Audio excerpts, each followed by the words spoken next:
ഈശോമിശിഹായ്ക്ക് സ്തുതിയായിരിക്കട്ടെ. ഇന്ന് യോഹന്നാൻ്റെ സുവിശേഷം 7-ാം അധ്യായം 1 മുതൽ 24 വരെയുള്ള വാക്യങ്ങളാണ് നമ്മൾ വിശകലനം ചെയ്യുന്നത്. ഈ അധ്യായത്തിൽ ആകെ 6 ശീർഷകങ്ങളാണുള്ളത്. 1. കൂടാരത്തിരുനാൾ. 2. യേശുവിൻ്റെ വിജ്ഞാനം. 3. ഇവനാണോ ക്രിസ്തു. 4. വേർപാടിനെക്കുറിച്ച്. 5. ജീവജലത്തിൻ്റെ അരുവികൾ. 6. അധികാരികളുടെ അവിശ്വാസം. ഈ അധ്യായത്തിൽ നമുക്ക് കാണാം, യേശു ഗലീലയിൽ തന്നെ ചുറ്റി സഞ്ചരിക്കുകയാണ്. കാരണം യഹൂദർ അവനെ വധിക്കാൻ അവസരം പാർത്തിരുന്നതിനാൽ യൂദയായിൽ സഞ്ചരിക്കാൻ അവൻ ഇഷ്ടപ്പെട്ടിരുന്നില്ല.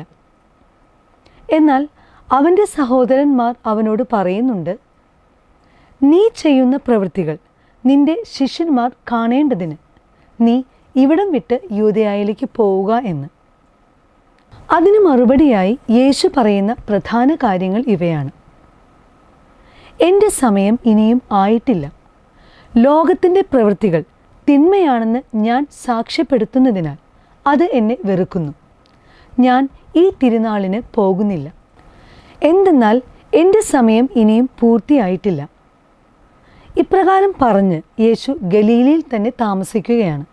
എന്നാൽ അവൻ്റെ സഹോദരന്മാർ തിരുനാളിന് പോയതിനു ശേഷം രഹസ്യമായി അവനും പോകുന്നുണ്ട്.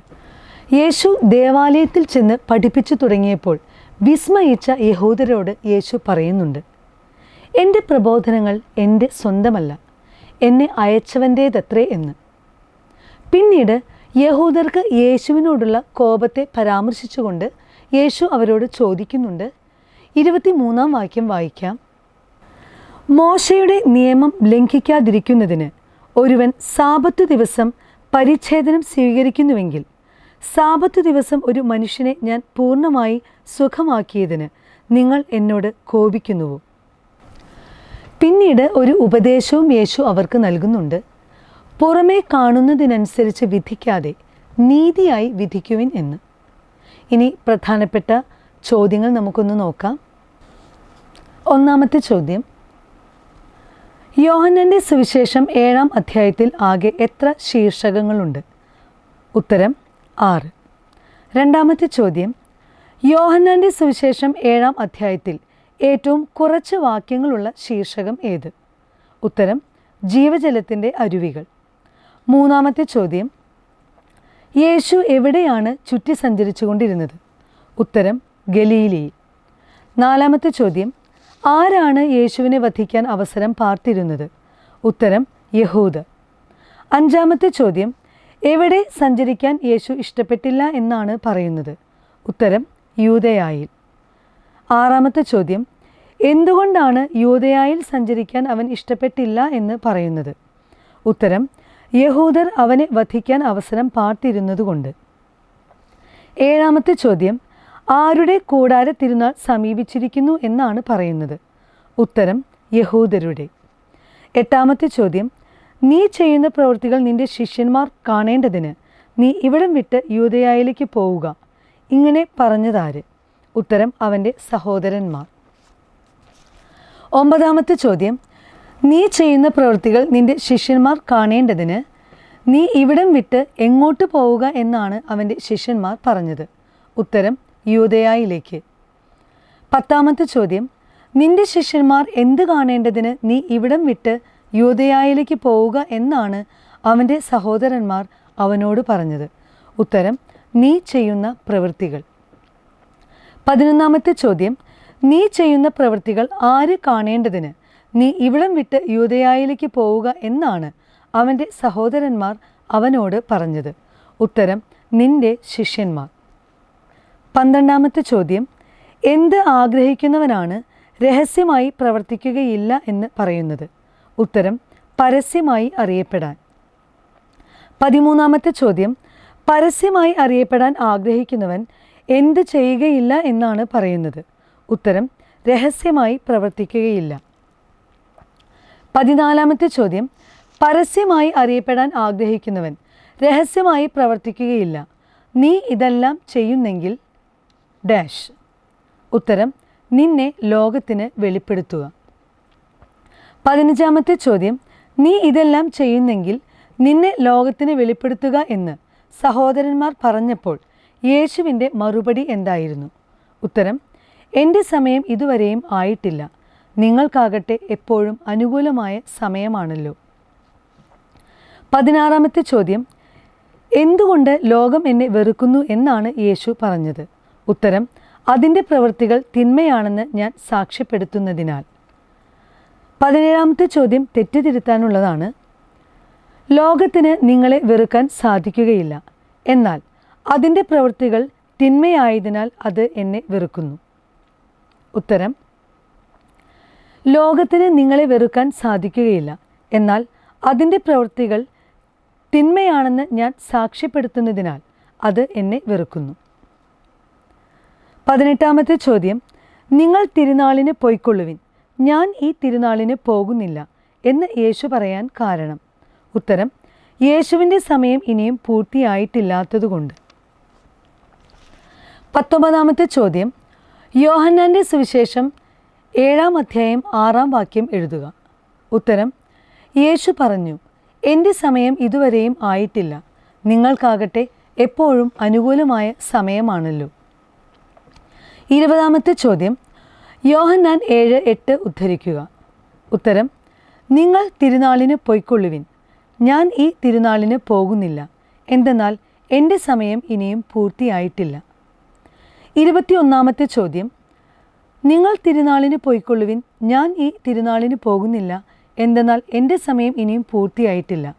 ഇപ്രകാരം പറഞ്ഞ് അവൻ താമസിച്ചത് എവിടെ? ഉത്തരം, ഗലീലയിൽ. 22-ാമത്തെ ചോദ്യം, എന്നാൽ അവൻ്റെ സഹോദരന്മാർ തിരുനാളിന് പോയതിനു ശേഷം അവനും പോയി, ആര്, എങ്ങനെ? ഉത്തരം, യേശു രഹസ്യമായി.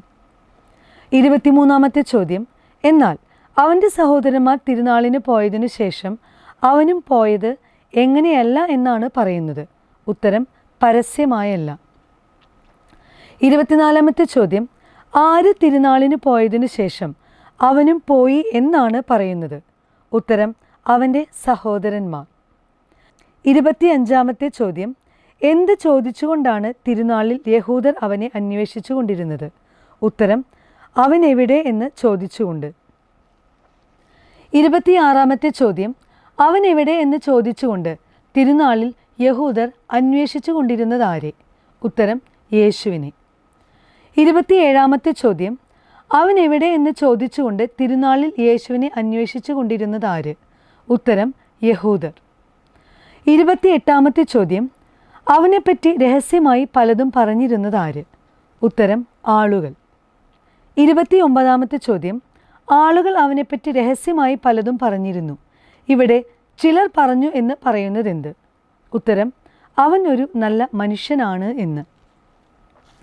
30-ാമത്തെ ചോദ്യം, ആളുകൾ അവനെപ്പറ്റി രഹസ്യമായി പലതും പറഞ്ഞിരുന്നു, ഇവിടെ മറ്റു ചിലർ പറഞ്ഞു എന്ന് പറയുന്നതെന്ത്?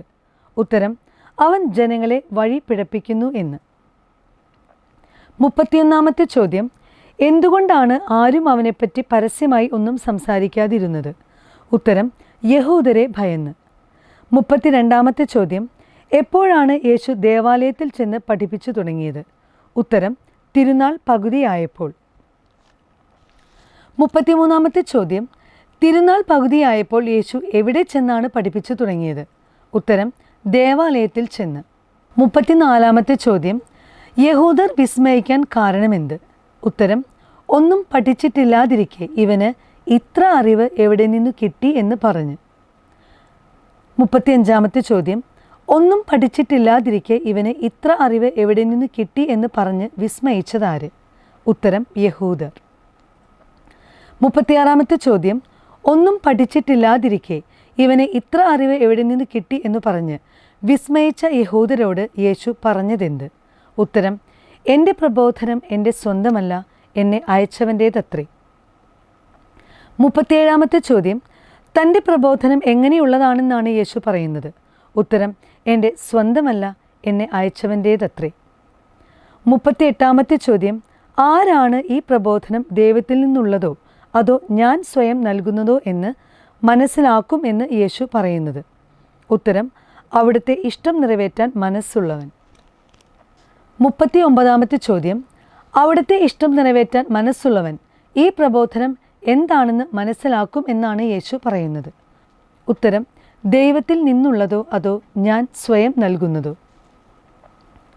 40 ചോദ്യം, സ്വന്തം മഹത്വം അന്വേഷിക്കുന്നതാര്? ഉത്തരം, സ്വമേധയാ സംസാരിക്കുന്നവൻ.